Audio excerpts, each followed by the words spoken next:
Start small and start today. It's Wednesday Q&A. Wow, I did not realize that rhymed.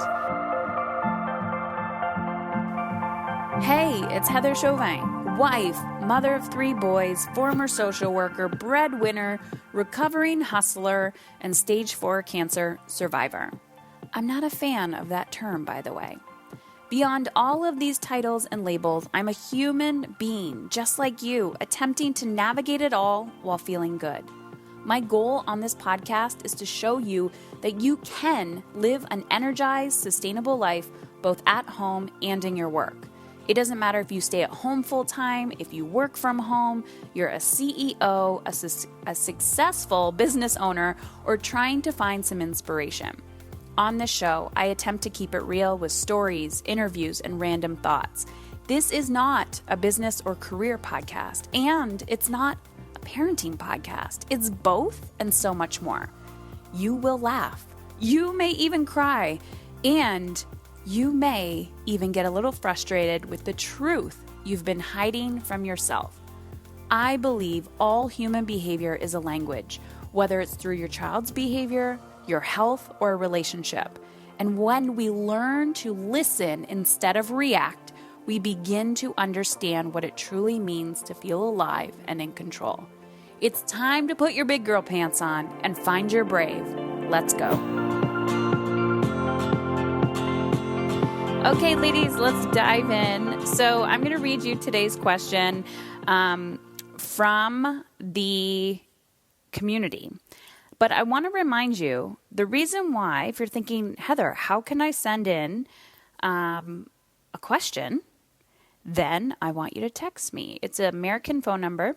You can send it to 313-395-1055. So 313-395-1055. It's an app that we use. You can voicemail or send a text. And I would love to hear from you. Oftentimes people are sending, just comments or aha moments from the content. I really want 2020 to be all about engagement and getting you guys involved. So many people say, I can't afford to coach with you right now. What can I do? Well, this is it. Be engaged. Ask your questions. You're literally getting free feedback from me.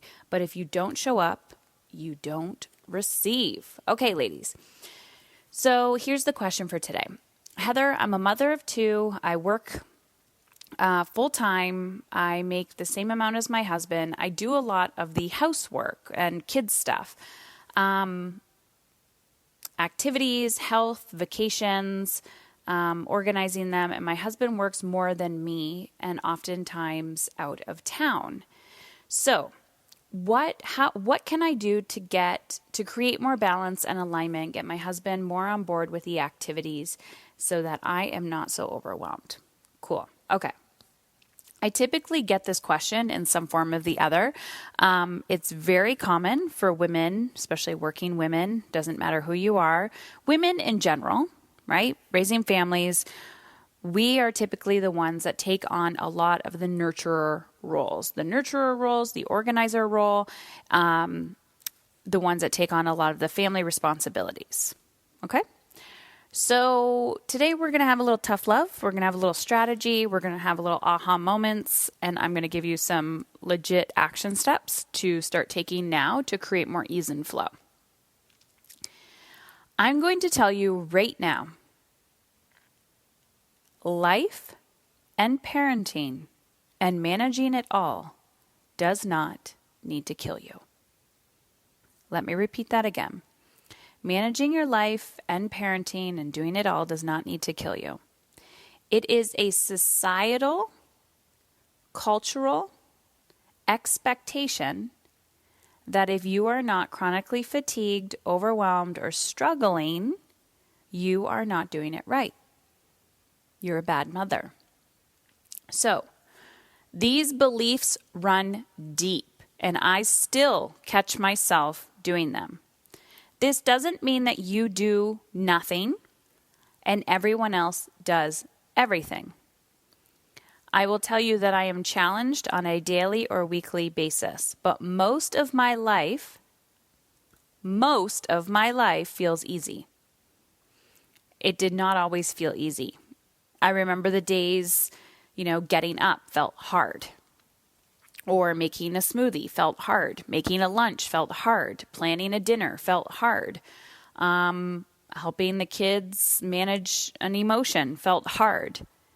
But everything can be taught if you are willing to do the work.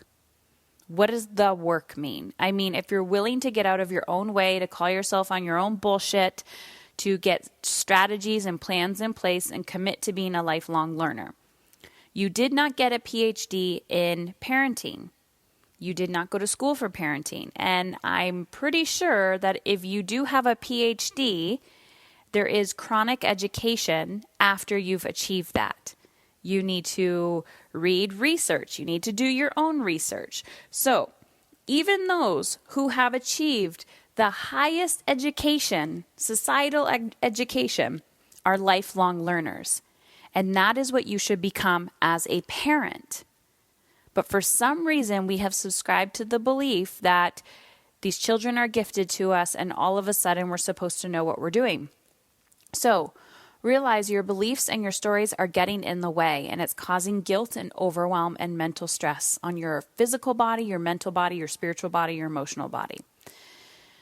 So this is a very common question that I get, and I'm going to be frank and honest with you. I have not yet, and if you know who this person is, please send me their name.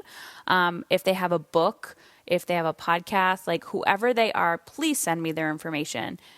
Somebody else who believes that life and mothering in particular does not need to kill you, that it does not need to be an overwhelming process. I legit want you to text me their name at 313-395-1055. The reason why I say that with such conviction is because I see so many women fighting and defending their fatigue, fighting and defending their overwhelm, not willing to surrender and let go. And this is where control and perfectionism come into place. So, one, we have to look at our beliefs. So for this woman who sent me this Q&A about mother of two, working, I'm doing all the work, my husband works out of town, how do I manage it all? We have to look about the stories and beliefs that we're telling ourselves. Where do you feel guilty in this story? Do you feel guilty if you do less for your children? Do you feel guilty if, if your children aren't overscheduled? Do you feel guilty if they all don't do 3.5 sports every day? Do you feel guilty if you have somebody else drive your child to an activity? Do you feel guilty if you order pizza because you're so overwhelmed? Observe, right? I also remember telling myself stories, and I still do once in a while. I am the woman, therefore I should do this. I need to do it all. If I'm not doing it, it's not going to get done. It's not going to get done my way. These are all stories and beliefs that are keeping women stuck and sick. Number 2, be honest.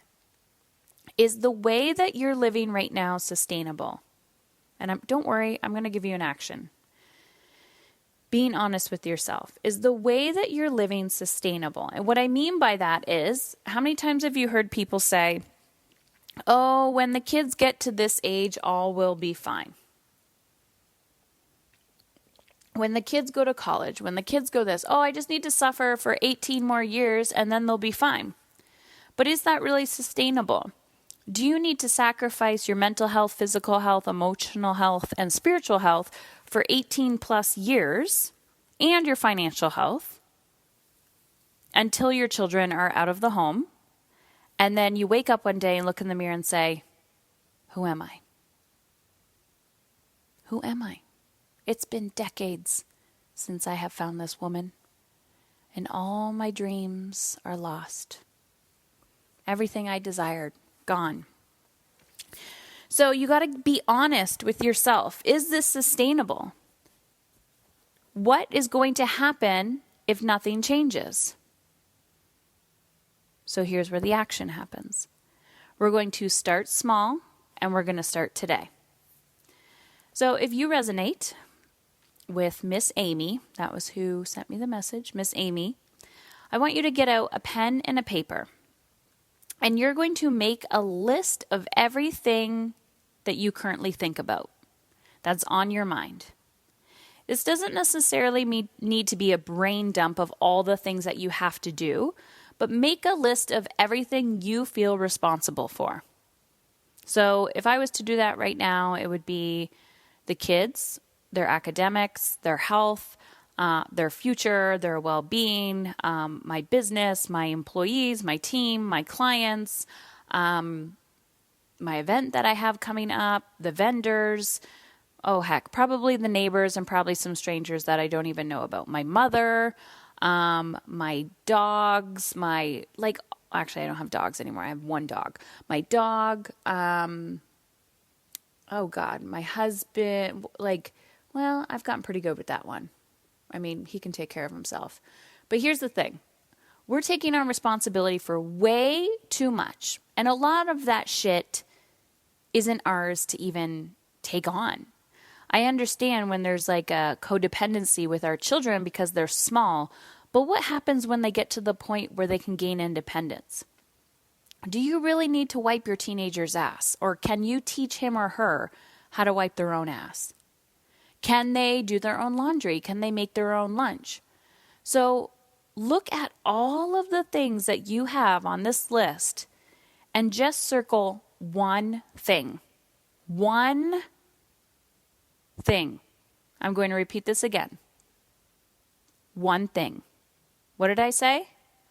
One thing. So if you're catching on and you're going, okay, Heather just repeated one thing 10 times. What was she talking about? I want you to listen to this podcast again. When we are overwhelmed, our brains are not functioning properly. Imagine, I live in Canada. I'm not near Niagara Falls, but if you're familiar with Niagara Falls, it's supposed to be one of the 7 wonders of the world. Imagine the power, right, of all of that water going down Niagara Falls. The actual energetic power from the falls, now I'm headed in towards some energy conservation talk that I am not qualified to have. But my point is the power that it produces can, God, what the fuck am I saying? It can they use the electricity. Wow.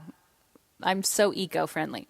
They use the electricity from the power of the water, right? Nature, pushing this water down the falls, creating energy, and they store that energy and use it. Very eco-friendly, okay? You understand what I'm saying. But imagine the falls, this waterfall, was split into 10. And the water had to go into 10 different directions. The energy output would not be as strong, right? You might even have some of the falls that are a little bit of a trickle because this is what women do. We have such complex brains, and that is why we can multitask. But when you're multitasking, you are not focused. And then shit doesn't get done. So imagine the mountains you would be able to move. I had somebody say this to me. They're like, Heather, look at what you've been able to accomplish in your life so far. When your energy is on point and you feel like $1 million, you are going to be a bat out of hell and a powerful woman. Get out. But think about how many people just don't even ask the question of how can I increase my energy? How can I live more productively? How can I be more proactive instead of reactive? If we started to ask these forward-thinking questions, you would make shit happen in your life.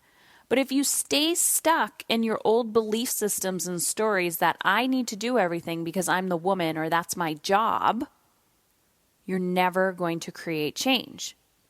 So now that you've made this list of everything that is on your plate and we are focused on one thing only, and you are not to move on to the second thing until the one thing has been mastered.